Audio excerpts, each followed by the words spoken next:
Halo teman-teman, jadi kita akan jawab pertanyaan dari Bang D. Mau tanya, untuk market structure besar versus yang kecil, seberapa berpengaruh terhadap keputusan untuk entry Om? Misalnya, di market structure besar ada indikasi akan naik, namun secara market structure kecil ada indikasi akan turun. Jika kita entry posisi long kemudian taruh stop loss di lower terakhir, maka ada kemungkinan SL tersebut tersentuh baru akan melanjutkan kenaikan secara structure besar.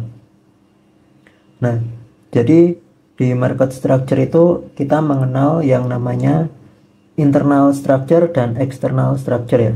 External structure bisa kita ibaratkan sebagai time frame yang lebih besar, sedangkan internal structure itu time frame lebih kecil. Biasanya saya menggunakan kombinasi, kalau eksternalnya 1 hari berarti internalnya 1 jam. Kalau eksternalnya 4 jam, internalnya adalah 15 menit. Dan kalau eksternalnya 1 jam, internalnya bisa 5 menit atau 3 menit. Nah, pertama kita akan jawab untuk market structure besar versus yang kecil seberapa berpengaruh terhadap keputusan untuk entry. Nah, itu tergantung dengan strategi tradingnya sih. Kalau misalnya menggunakan time frame yang kecil-kecil aja, walaupun strukturnya sedang eksternalnya naik, walaupun eksternalnya naik, misal gini ya, misal ini external structure hijau, eksternal hijau adalah hijau external structure, dan merah ini internal structure ya. Kita tandai dulu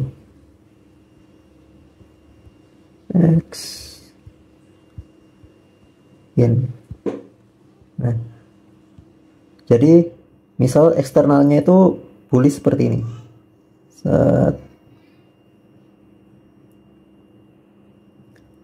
Nah, kalau ini misal 1 jam ya, 1 jam. Nah, kalau misal kita strateginya adalah trading berdasarkan external structure, misal harga bergerak naik seperti ini dan ada anggaplah ini adalah resisten atau supply ya, maka karena dia kan bergerak naik ini, ketika ada di posisi high ini bikin boss, ketika ada di posisi higher high ini ya tugas kita adalah menunggu di area demand, karena kita kan tradingnya fokus pada structure yang eksternal seperti ini. Nah, kita menunggu di area demand untuk mencari posisi beli atau long. Nah, dengan target rasionalnya kan ini, higher high-nya ini, gitu. Tapi misal kita tradingnya adalah dengan internal structure, anggaplah ya kita bisa long atau short, karena internal structure kan pasti gini di dalamnya sini. Nah, misal dia sedang bergerak naik gini ya, kita bisa memanfaatkan untuk long. Tapi ketika harga sudah menyentuh bikin higher high atau resisten, di sini kan pasti ada change of character time frame kecil ya, time frame 5 menit misalnya, karena di sini kan tadi 1 jam, ini 5 menit. Nah, berarti di sini kita bisa melakukan open posisi short. Jadi ketika kita di sini short, dia akan turun begini. Nah, sampai ke area misal di sini ada demand ya, demand. Nah, ntar ketika di sini ada change of character di 5 menit, ya kita bisa melakukan long berdasarkan internal structure ya. Targetnya tetap yang bisa yang high sini atau berdasarkan internalnya ini. Targetnya bisa gitu. Jadi untuk keputusan entry itu tergantung bagaimana strategi tradingnya, mau ikut eksternal atau internal. Nah, itu berpengaruh juga terhadap point of view.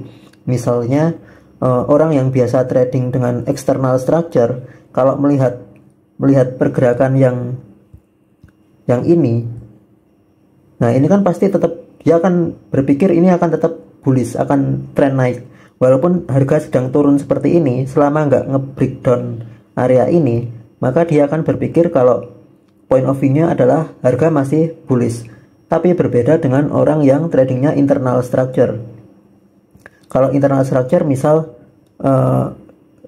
harga sedang di sini sedang koreksi ya, bikin change of character, lalu bergerak sini, dia akan bilang bearish. Nah, gitu kan pasti sudut pandangnya pasti udah berbeda, karena secara tradingnya pun juga berbeda. Semoga dapat menjawab ya. Nah, kalau takut terkena SL terus terjemputnya, ya balik lagi ke pembahasan tentang eksternal dan internal structure itu. Jadi sebelum trading itu tentukan dulu mau trading di eksternalnya atau di internalnya. Kalau misal trading di internalnya, ya jangan terlalu panjang-panjang, apa kayak targetnya juga nggak perlu terlalu panjang-panjang karena internal ya. Jadi misal short di sini, ya targetnya paling di sini atau berdasarkan area-area yang misal ada imbalance atau OB di sini, ya targetnya sampai sini aja, jangan sampai nargetin yang sini karena strukturnya kan eksternalnya lebih naik. Tapi kalau misal tradingnya dengan external structure, ya kita bisa ngikutin structure yang eksternalnya itu, karena dia naik ya fokus ke yang longnya itu, bisa naruh stop lossnya di sini biar nggak terjilat terus naik gitu. Karena kalau point of view-nya internal structure tapi tradingnya external structure, ya mungkin bisa aja harga menjilat stop loss kita. Misal di sini ya baru entry di sini, tapi naruh stop lossnya juga di sini juga, ternyata harga masih turun dikit terus naik lagi gitu. Jadi sebelum trading itu tentukan dulu mau trading di internal atau di eksternal gitu. Semoga jawaban ini menjawab buat pertanyaannya Bang D. Jika ada pertanyaan bisa diskusi di grup atau di kolom komentar. Terima kasih.